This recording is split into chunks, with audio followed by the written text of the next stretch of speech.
इसीलिए I don't think India should be to worried. They should, वो अपने डट के बैठे रहे। हिंदुस्तान की बात आती है और खुद मुख्तारी की बात आती है तो नरेंद्र मोदी से बेहतर आपको इस पूरे निजाम के अंदर कोई नहीं मिलेगा। अभी मजा आएगा ना भिड़ो। China backs India on tariffs. This is unprecedented. Meanwhile India भी अपने कार्ड शो करता दिखाई दे रहा है कि अजित डोवल फौरन ही मॉस्को के विजिट पर रवाना हो गए। वहां पहुंच के वो कुछ बंद दरवाजों में मीटिंग्स कर रहे हैं। ये बातें बताई नहीं जाती, नजर लग जाती है। ये अभी जितने अमेरिका टैक्सेस लगा लेना, इंडिया जो डट गया है अब इस चीज के ऊपर, इंडिया ही इसके ऊपर आगे निकलेगा। शाबाश बेटा।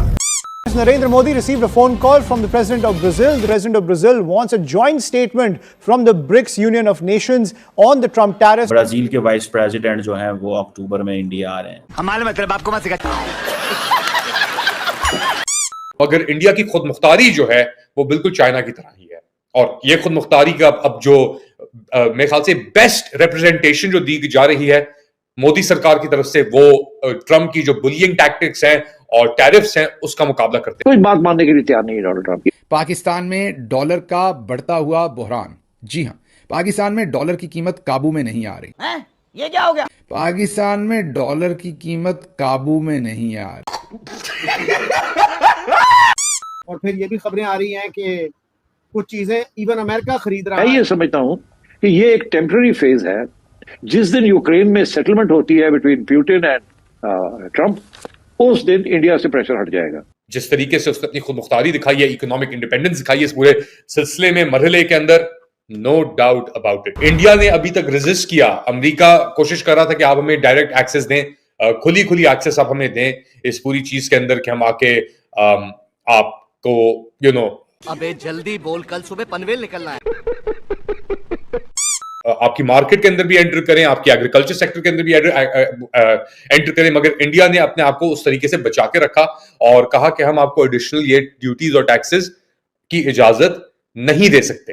तो इसके बाद अब क्या होगा, जो भी आप बात कर लें, एक बात वाज़ेह है, नरेंद्र मोदी जैसा भी दुनिया के अंदर अपना पाकिस्तान जैसा समझे या और दीगर ममालिक ऐसे समझें, आप इल्जाम लगा दें नरेंद्र मोदी के ऊपर, यार उसने ये किया नहीं किया, मगर जब हिंदुस्तान की बात आती है और खुद मुख्तारी की बात आती है तो नरेंद्र मोदी से बेहतर आपको इस पूरे निजाम के अंदर कोई नहीं मिलेगा। मजा आया। चले सही है, इंडिया की इकोनॉमी चाइना की जितनी बड़ी नहीं है, मगर इंडिया की खुद मुख्तारी जो है वो बिल्कुल चाइना की तरह ही है। और ये खुद मुख्तारी का अब जो मेरे ख्याल से बेस्ट रिप्रेजेंटेशन जो दी जा रही है मोदी सरकार की तरफ से, वो ट्रंप की जो बुलियिंग टैक्टिक्स हैं और टैरिफ्स हैं उसका मुकाबला करते हुए। और मैं एक और बात बता दूं आपको, ये अभी जितने अमेरिका टैक्सेस लगा लेना, इंडिया जो डट गया है अब इस चीज के ऊपर, इंडिया ही इसके ऊपर आगे निकलेगा। आएगा मजा खेल का। जीत हिंदुस्तान की ही होगी इस पूरी कश्मकश के अंदर, क्योंकि इंडिया की जो मार्केट है, आप 1.5 अरब लोगों की मार्केट है, उसको अमेरिका इतनी आसानी से हिला नहीं सकता, गिरा नहीं सकता। हाँ सही है, अमेरिकन कंपनीज हैं, उनको एक्सेस भी चाहिए, मगर हिंदुस्तान जो कर रहा है अभी, जिस तरीके से उसने अपनी खुद मुख्तारी दिखाई है, इकोनॉमिक इंडिपेंडेंस दिखाई है इस पूरे सिलसिले में, मरहले के अंदर, नो डाउट अबाउट इट। तो मैं ये सोच रहा था कि चाइना के बारे में क्या करेंगे फिर वो। मैं नहीं बताऊंगा। क्योंकि चाइना सबसे बड़ा खरीदार है रशियन पेट्रोलियम का, क्रूड ऑयल का। तो उनका जो है वो 60 अरब का तकरीबन वो खरीदते हैं, 60 अरब से भी ज़्यादा का क्रूड ऑयल रशिया से। और इंडिया जो खरीदता है वो 48 बिलियन डॉलर्स का है, और ईयू जो है, यूरोपियन यूनियन, वो 10 अरब 10 बिलियन डॉलर्स का खरीदते हैं। तो क्या फिर रशिया चाइना पे भी उसी तरह से वो रिएक्ट करेंगे, ईयू पे भी उसी तरह करेंगे? और फिर ये भी खबरें आ रही हैं कि कुछ चीज़ें इवन अमेरिका खरीद रहा है, जो इंडिया की जो स्टेटमेंट थी 2 दिन पहले की। तो प्रेसिडेंट से जब पूछा गया, प्रेसिडेंट ट्रंप से, तो उसने कहा मुझे नहीं पता कि हम ये चीज़ें यूरेनियम और ये ले रहे हैं रशिया से। तो इसका मतलब यह है कि he has not done his homework properly. तो और चूंकि उनकी तबीयत ऐसी है डिक्टेटोरियल, तो शायद उनका स्टाफ भी जरूरत नहीं करता उनको समझाने की, उनको करेक्ट करने की। तो डेमोक्रेटिकली इलेक्टेड लीडर्स का तो ये फायदा होता है कि वो अपने स्टाफ की बात सुनते हैं, they like to be properly brief. तो ट्रंप जरा वक्री टाइप के लीडर हैं, तो वो मेरा ख्याल है कि ब्रीफिंग्स और इस तरह की चीज़ों पे ज़्यादा यकीन नहीं रखते। और अपनी मर्जी ही करते हैं, और उससे चाहे मुल्क को जितना भी नुकसान हो, they don't give a dam. बिल्कुल बिल्कुल ऐसे ही है सर। लेकिन सर भारत जो है उसको इस तरह से साइडलाइन कर देना या हार्ड टाइम देना जो है, वो क्या इस वक्त जरूरत महसूस हो रही है आपके ख्याल से ट्रंप को? क्योंकि इनकी तो बहुत दोस्ती रही है, जब कभी डोनाल्ड ट्रंप पावर में आए हैं तो हमेशा पीएम मोदी हो या भारत की। देखिए दोस्तों, भारत और अमेरिका के बीच का ये जो टैरिफ वार है, ये इतना आगे जा चुका है कि अब इससे बाहर निकलना अमेरिका और भारत के लिए नामुमकिन सा है। अब अमेरिका यानी कि ट्रंप ने पता नहीं किसकी सलाह से या किसकी सोच से इस तरीके का कदम उठाया है कि भारत पर 50% से भी ज्यादा टैरिफ लगाया है। अब हालात ये हैं अमेरिका के अंदर कि अमेरिका के लोग ही, अमेरिका के अंदर बैठे बड़े बड़े राजनीतिक जो विशेषज्ञ हैं, वो खुद ही भारत पर लगाए गए इस टैरिफ का समर्थन नहीं कर रहे हैं।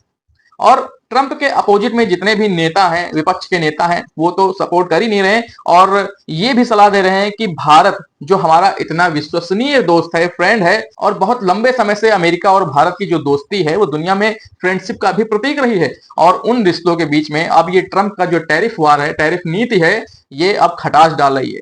और साथ ही साथ हद तो यहां तक ही हो गई दोस्तों कि अब ट्रंप के जो मिनिस्टर हैं, उनकी ही पार्टी के जो मंत्री हैं, वो खुद ही ट्रंप के फैसले को ना समझ बिना सलाह का ये फैसला बोल रहे हैं और उनके इस फैसले का समर्थन नहीं कर रहे हैं। आज मैं एक इंडियन के साथ बात कर रहा था, Sunil Sharan, he is an American citizen but he lives in Delhi these days.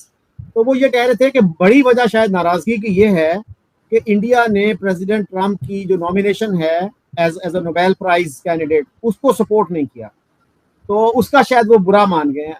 अगर ये बात है तो ये तो बड़ी पैटी रीजन है।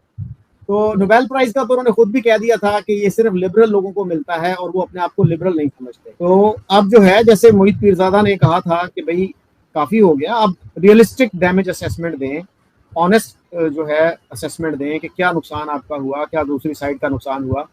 तो उस पर आने के बजाय, और हमारे बड़े बड़े जर्नलिस्ट भी जो हैं इस दफा, उनकी भी अप्रोच बहुत मुख्तलिफ थी। इवन नजम सेठी को आप देख लें, बाकी लोगों को देख लें जिनसे आप एक्सपेक्ट करते हैं कि थोड़ा हट के बात करेंगे, वो भी यही कह रहे थे कि जी ये फॉल्स फ्लैग ऑपरेशन है। 9/11 को भी कह दिया फॉल्स फ्लैग ऑपरेशन है। ये जो हमास का हमला था 7 अक्टूबर वाला, उसको भी कह दिया कि ये भी फॉल्स फ्लैग ऑपरेशन था। तो भाई फिर क्या पीछे क्या रह जाता है? आप जब इंडिया से ये क्लेम करते हैं, डिमांड कि भाई आप एविडेंस दें हमें, तो वो भी तो आपसे कह सकते हैं ना कि आप इस बात की एविडेंस दें कि कैसे ये फॉल्स फ्लैग ऑपरेशन था।